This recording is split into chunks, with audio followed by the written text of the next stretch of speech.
Welcome to GK facts. करण में जानेंगे वीडियो के अंदर। देखिए अभी जो है केरल के जो सीड फार्म है उसको देश का मतलब भारत का पहला कार्बन न्यूट्रल फार्म घोषित करा गया है। ठीक है, कहाँ पर है ये? केरल के अंदर है। तो अब इसको जो है ये भारत का पहला कार्बन न्यूट्रल फार्म है।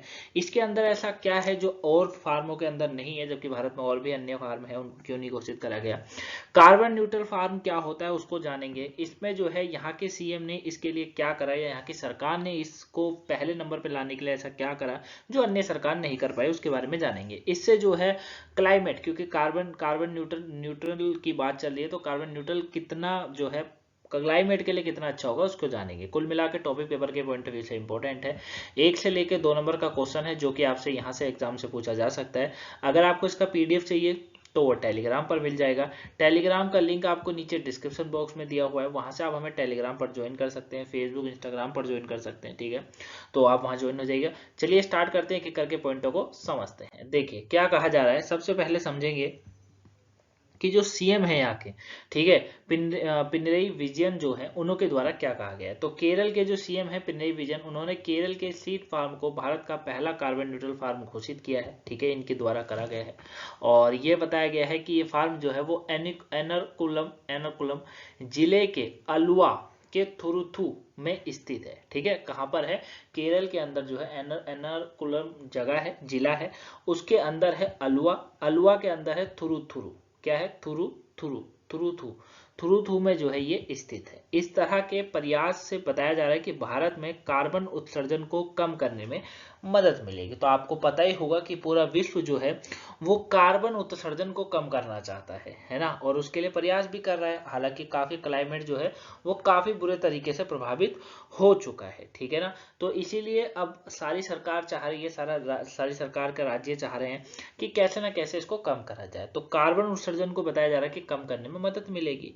सीएम पिनरई विजयन जो है उन्होंने इस अवसर पर यह भी कह दिया कि कार्बन उत्सर्जन में महत्वपूर्ण कमी ने एग्रीकल्चरल क्षेत्र में कार्बन न्यूट्रल लक्ष्यों को प्राप्त किया जा सकता है। मतलब इन्होंने कहा कि अगर कार्बन उत्सर्जन में महत्वपूर्ण कमी लानी है तो एग्रीकल्चर क्षेत्र में कार्बन न्यूट्रल लक्ष्यों को प्राप्त किया जा सकता है इसके द्वारा। साथ ही इन्होंने कहा है कि राज्य खाद्य आत्मनिर्भरता प्राप्त करने के लक्ष्य की ओर बढ़ रहा है और पारिस्थितिक संतुलन बनाए रखने की योजना भी उतनी ही महत्वपूर्ण है। मतलब ये इन्होंने काफी अच्छा कहा है कि इन्होंने ये कहा कि राज्य जो है वो खाद्य आत्मनिर्भरता प्राप्त करने के लक्ष्य की ओर बढ़ रहा है ना, और इसी को पारिस्थितिक संतुलन है ना बनाए रखने की योजना भी उतनी ही महत्वपूर्ण है। जाहिर सी बात है, जब कुछ अच्छा कार्य हो रहा होता है, कोई अच्छी योजना होती है जिससे सरकार को भी अच्छा खासा रिस्पॉन्स मिलता है, जनता का अच्छा खासा भला होता है, तो फिर सरकार का ये काम होता है कि वो उसके जो संतुलन है उसे बनाए रखे। तो यहाँ पर इनके द्वारा यही कहा गया है कि इसे संतुलन बनाए रखने की योजना भी उतनी ही महत्वपूर्ण है जितना इसको करा जा रहा है, इसको समझा जा रहा है। क्लियर हो गया? आगे बात करते हैं। कार्बन न्यूट्रल पहल का महत्व की अगर बात करें तो देखिए कार्बन न्यूट्रल पहल की मदद से बताया जा रहा है कि विश्व स्तर पर देश हमेशा, क्या बताया जा रहा है कि विश्व स्तर पर देश हमेशा जो है ना, हमेशा प्रयासरत रहा है। किसके लिए रहा है भैया? तो ये जो रहा है वो किसके लिए रहा है? वो रहा है कार्बन न्यूट्रल के लिए। ठीक है ना, कार्बन न्यूट्रल के लिए रहा है हमेशा देश। ठीक है, तो ये एक तो आपको इस चीज को याद रखना है। दूसरा यहाँ पर जो है कार्बन इमिशन इमिशन को कम करना क्लाइमेट एक्शन में एक महत्वपूर्ण कदम है। बढ़ते ग्लोबल वार्मिंग को देखते हुए कार्बन न्यूट्रल पहल पहल आज के समय में काफी महत्वपूर्ण फैक्टर है। ये हर देश के लिए है, किसी एक राज्य के लिए नहीं बोलूंगा, पर्टिकुलर नहीं है केरल की, पर्टिकुलर के लिए ही इंपॉर्टेंट है ऐसा कुछ नहीं है।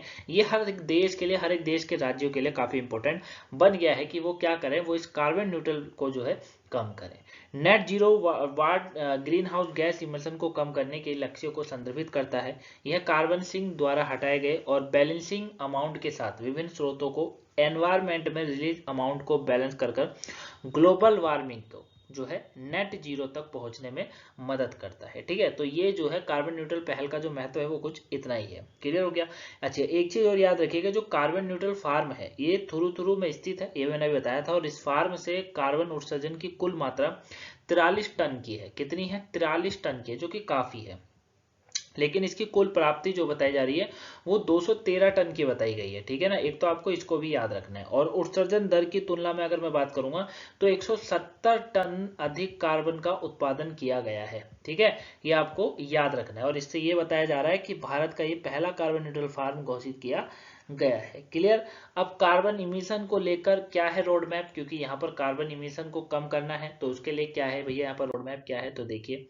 इस अवसर पर बताया गया कि केरल के सीएम जो है उन्होंने कहा है कि कार्बन इमिशन को कम करने के उद्देश्य से कहा है कि कार्बन न्यूट्रल फार्म सभी 140 विधानसभा क्षेत्रों में स्थापित किया जाएगा। ठीक है, मुख्यमंत्री ने इस बात का भी जानकारी दी है कि केरल में 13 फार्मों को कार्बन न्यूट्रल बनाने का प्रयास पहले ही शुरू कर दिया गया है और साथ में 30% ग्रीन हाउस गैस उत्सर्जन एग्रीकल्चर से होता है जिसे रोका जा सकता है। इन्होंने ये बात बहुत अच्छी बोली है कि भैया 30% जो है, जो ग्रीन हाउस गैस का उत्सर्जन होता है वो एग्रीकल्चर से ही होता है, जाहिर सी बात है, तो इसको रोका जा सकता है। ठीक है, साथ ही कार्बन न्यूट्रल एग्रीकल्चर पद्धतियों को महिला समूह के माध्यम से लागू किया जाएगा और इस तरह के प्रयास आदिवासी क्षेत्रों में भी किया जाएगा। मतलब कोई भी क्षेत्र ऐसा नहीं है कि जो छोड़ दिया जाए, आदिवासी क्षेत्र में भी किया जाए, क्योंकि भैया अगर प्रदूषण फैल रहा है तो वो भी कहीं ना कहीं जिम्मेदार हैं। ऐसा तो नहीं है ना कि वो धरती में नहीं रह रहे, धरती में ही रह रहे। तो ऐसा कार्बन न्यूट्रल पद्धतियों की मदद से जलवायु परिवर्तन को भी कंट्रोल किया जा सकता है। ये इनकी तरफ से कहा गया, ये तरीके से रोड मैप तैयार हुआ है। क्लियर हो गया।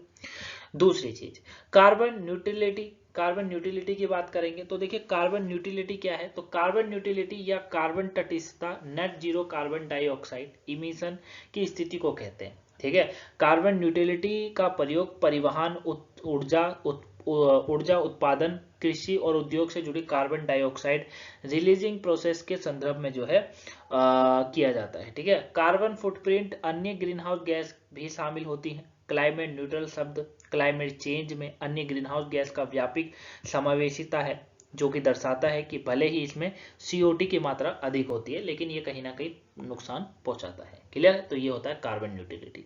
आई होप आप इस पूरे टॉपिक को अच्छे से जाने होंगे। एक छोटा टॉपिक लेकिन इंपॉर्टेंट था आपके पेपर के पॉइंट ऑफ व्यू से, आपकी नॉलेज के लिए। ठीक है, तो अगर आपको पसंद आया हो तो आपको वीडियो को जो है लाइक कर देना है। ठीक है, चैनल पर नए हैं तो चैनल को सब्सक्राइब कर देना है, वीडियो को शेयर भी कर दीजिएगा गाइस, ताकि ये वीडियो और भी लोगों पर पहुंच सके। ठीक है, तो वीडियो को लाइक करके शेयर करिएगा। सुबह की आपने वोकैबुलरी नहीं देखी तो उस वोकैबुलरी को जरूर देख लीजिएगा, आपके पेपर के पॉइंट ऑफ व्यू से काफी इंपॉर्टेंट है। मिलेंगे आपसे नेक्स्ट वीडियो में, तब तक के लिए thank you for watching guys, have a nice day, thanks for watching.